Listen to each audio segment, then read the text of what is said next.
Morning, guys. Mark Ferrasci, Protect Dog Training, and Toffie Turn Off. Nope, I knew I was going to have a problem with that. He's not used to being right next to me. This one, nope. Good boy. He just came out of the truck, so he's all wound up. Very excited. He got to do protection work yesterday, and I ended up working him. We're keeping it praying. I'm teaching the handler how to handle him.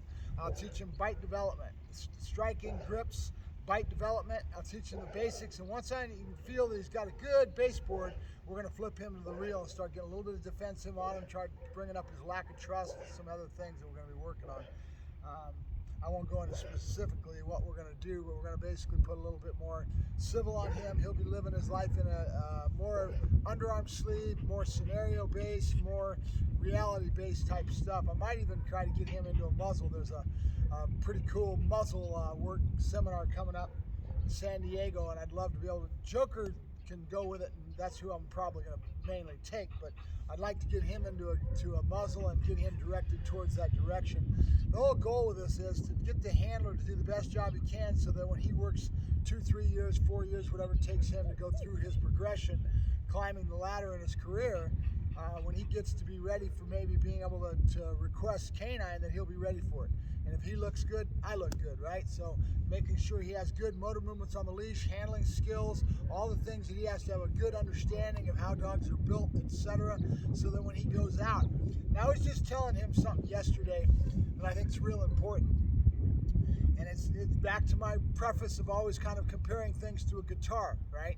When I talk about making your motor movements and changing frets, and then you get better and better, pretty soon you can bend a note, you can create good music, and that your brain in the beginning has to think about wherever your fingers are at, and after you keep working at it, you end up, your brain does it all for you, and you no longer have to think about certain things, right? So those are motor movements or muscle memory, okay? If you're in law enforcement, you go out on the range, you start learning to shoot, you shoot tactical, you have to learn to do things in such a way that after a while it becomes muscle memory, and you just pop that clip and go to the next one, and you don't even think about what you're doing because you've worked at it, you've trained so much that it becomes muscle memory.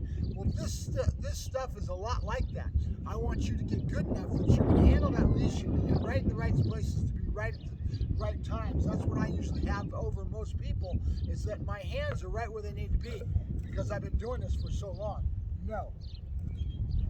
Yep. Let me put him on top of the table. Up, crochet, so he doesn't get any bad habits. I'm not paying attention. His paws are out, he's slouched, downing, all that good stuff. That box is supposed to denote perfection with profile and posture. So that's my goal with this handler, is to get him good enough that he can understand how to do all this and build the dog. We'll build Toffie, and that'll be his first experience. And then in the end, as he goes out, he looks good, I look good, right? So what we're going to do today is we're going to go back to our 3-way turn off. We've been working with a crate. That's why I've got it out here, and trying to get him to go into the crate. I've done a lot of the returning to me.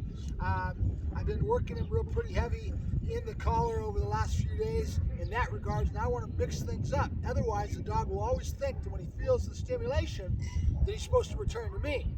We can't have that happening, so now we've got to mix up some other things. So that's what we're going to go to today. We're going to start pushing him away from me into the crate, right? Trying to convey the thought to him that he's got the stimulation comes on and it goes off when he complies. And we got this 3-way turn off to complete. I'll take my time with it, and we'll keep working on it. Yep, so let me go ahead and move this. Yep, you're good, boy. Good, you're okay. Silly boy, silly boy. Good boy. So let me go ahead and get in the collar dialed in a little bit. Make sure we're about a 1. I'm going to go up to about a 9 or a 10 because that's pretty much his working level now. Yep, there he goes looking at the ground. So he felt it. We're at a 10 right now. Yep, good boy, good. And when you do that enough times, pretty soon the dog almost can tell you when he feels it. He gets used to it. He says, up, it's on. All right, so that's going to go there. Toffie. Couche, pas bouger.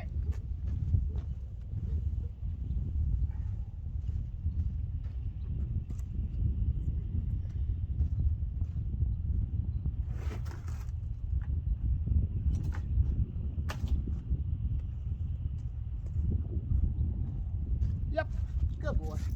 You're right where I need to put the crate, buddy. That's why I did that. That's why I did that. Right where I need to put the crate.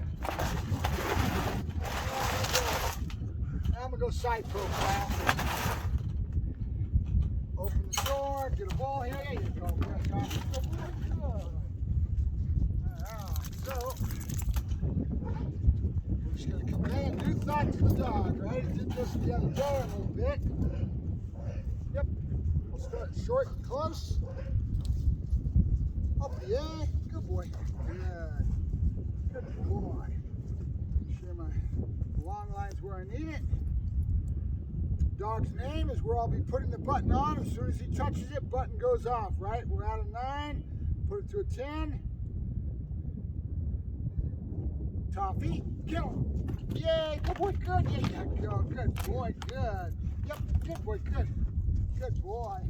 One more time, short end, then we're going to try to get a little more distance. I see. Good. Toffee, kill him. Good boy, good. There you go. Good boy, good. Yeah. Good boy. A little more distance. Good. I see. Toffee, kill him. Good boy. Good boy, good. Kill him. Good boy, good. Good boy. Good boy. Yeah, I was real happy with his work, protection work. I had him barking really well. We were working. You have a bark word, an alert word, right? We watch him. Could be mine is Pasauf. It's an old word they've used years ago. They don't use much in Schutzen now at all. Pasauf is my word for bark. He doesn't know it now. I say that around Joker, he fires up right away. And he will after a while as well. He's just learning it. But I was real happy with his work. And so I'll teach the owner how to handle the dog and all the fundamentals of how we build a dog.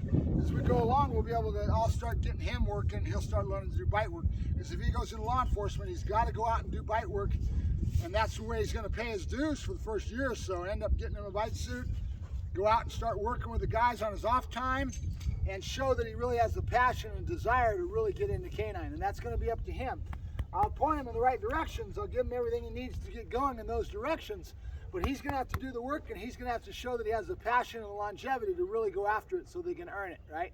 That's going to be up to him. But I will get him pointed in all the right directions. Yes. Good boy. Good boy. Toffee, go on. Let's go. Good boy. Yeah, there you go. Good boy. Nope. Up the air. Good boy. Yes. Good boy. Good. Good. Good boy. Toffee, kennel. Good boy. Good. There you go. Good boy. Good. Now you can almost, if you were here with me and you're reading the dog, I can see the body language. He feels that collar. So that's what we're trying to convey to him, that the stem will go away when it complies, when it completes the objective, right? Good. Good. Good boy. All right, one more time, a lot farther back. And this time, I'm going to hit it to start, and I'm going to let it go in the middle. And let's see what happens when I let it go, and he's here, and he hasn't completed. If he doesn't complete it, I'll do a tap, and maybe even go constant. Remember, we have a constant and a nick button. But if you use the constant, you can use it as a nick by just tapping it, right? So I always leave it on constant, right? And then you've got the nick button where you just hit it once and it'll only give a one tap. But why do that when I can just set it in constant and I can just use my own finger to tap? Come on, good boy. Good. Up the air. Good. Look at you. Good boy. I don't think you see that or not. Yeah, good boy. Toffee, kennel. Good boy. Now I let it off right about here, and he followed through with it, which is fine. I want to start. I'm going to challenge him by letting it off a lot sooner and see if he follows through, and then I'll nick in between. Trying to convey another thought to him, that I can pick up the tap, and he's got to pay attention to that as well as just the constant, right? Good boy, Toff. Go on. Good boy, Toffee. Good boy.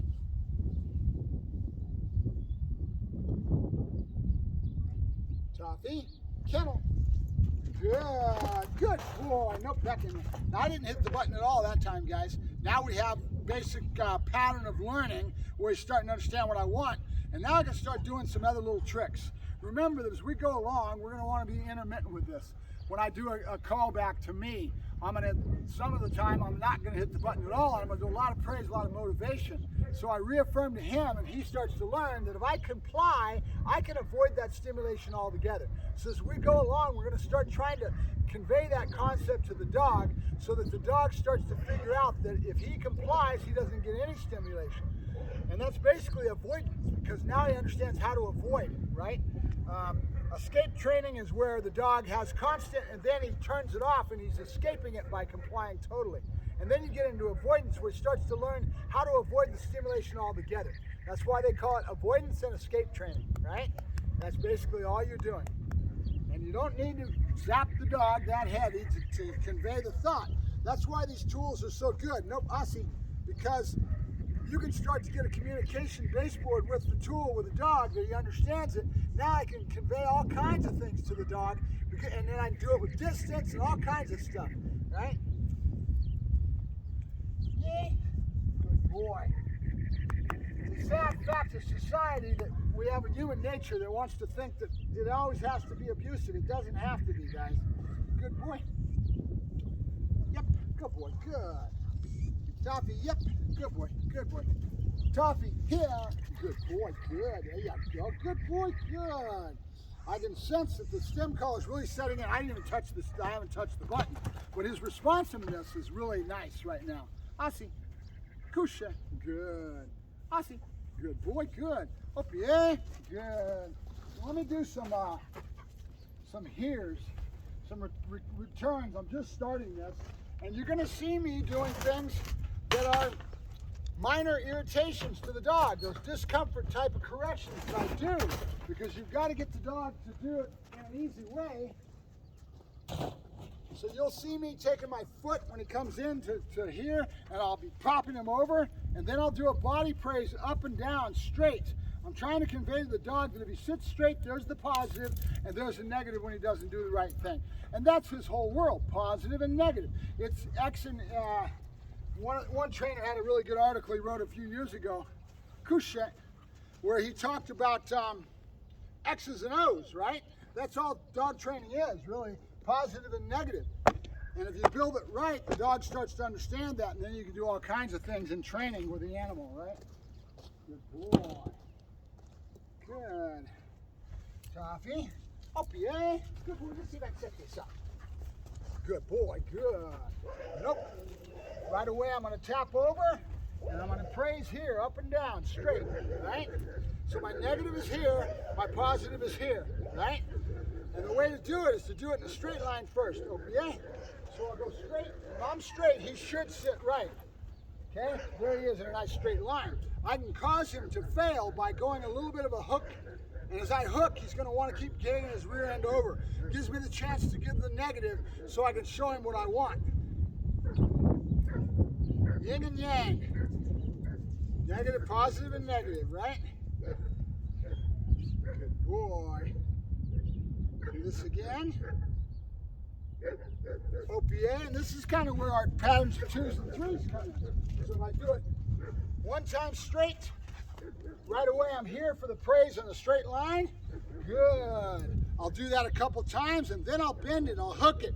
His rear end's gonna move automatically. Toffee, up, yeah. So if I come in on a hook like this, look what happened to his rear end, okay? He's automatically gonna do that because I almost caused it when I do it in a turn. Up, yeah. So let's do it again. I'll show you how I correct it, but the timing is important. Up, yeah. Let's see if I can do this and do it right without failure on my part. Good. What I was doing is my hand goes here, slide down, switch hands, and right away I come over with a tap to this. There's my negative, right? But my timing is real important. I have to be right there when he swings out to teach him that that's not what I want. I don't want you swinging out. Do it a couple times in a straight line, allows you to get a positive in, and then hook it on purpose and be right where you need to be to stop him from swinging out. Then right away praise him when you've got him where you want him. So you're trying to convey the thought to the dog that you don't want him to sit crooked, right? Toffee, Kusha. Good. And I'm getting off track of what I was working on with that crate, but I see a lot of good things, so I'm not going to keep it up. I'll come back to it intermittently, and I'll just keep popping that in with the collar with my three-way turn-off, and I'll mix it in.